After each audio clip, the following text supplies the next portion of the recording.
Sixth, coaching leads to action. The whole purpose of coaching is to take action. If there's no action at the end of the coaching session, if there's no change in behaviors, what was it? I don't know. It wasn't coaching. It was probably just an expensive conversation, because the way that you get a return on investment of coaching is you get a shift or an improvement in your behaviors. Decisions, actions, behaviors. Decisions, actions, behaviors.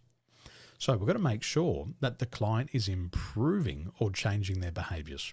What does that look like? You might be wondering. Well, it could be the start of the session, they're procrastinating. At the end of the session or during the week, they start to take action. Maybe they made no prospecting telephone calls to the point that they're making 40 a day.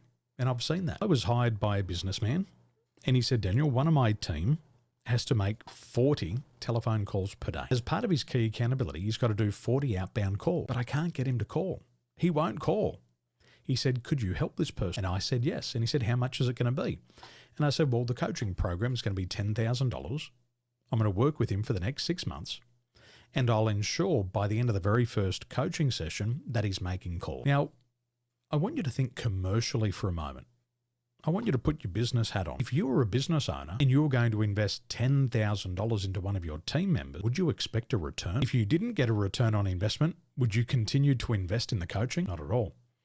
So the trade-off was this. You invest $10,000 into your employee. They will coach the employee, and what you're going to see is the person picking up the telephone call and making sales calls. And the owner said that's worth $10,000.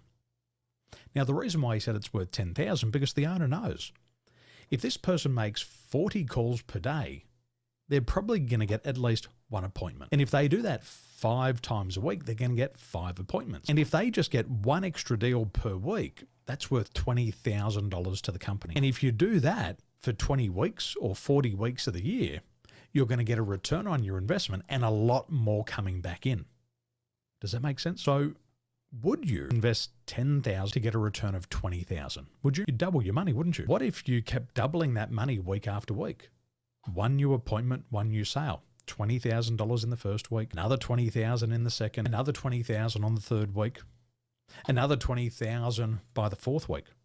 That $10,000 investment would be worth $80,000 to you, wouldn't it? So would you invest $10,000 to get $80,000? Nod those heads, you would, wouldn't you? Now, after 6 months, after the coaching program stopped, the investment's already paid for itself.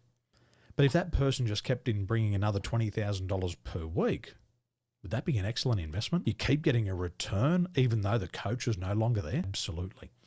And so when you look at it commercially, that's what a business owner wants. They want to see action. They want to see the coaching program delivered and the person taking action.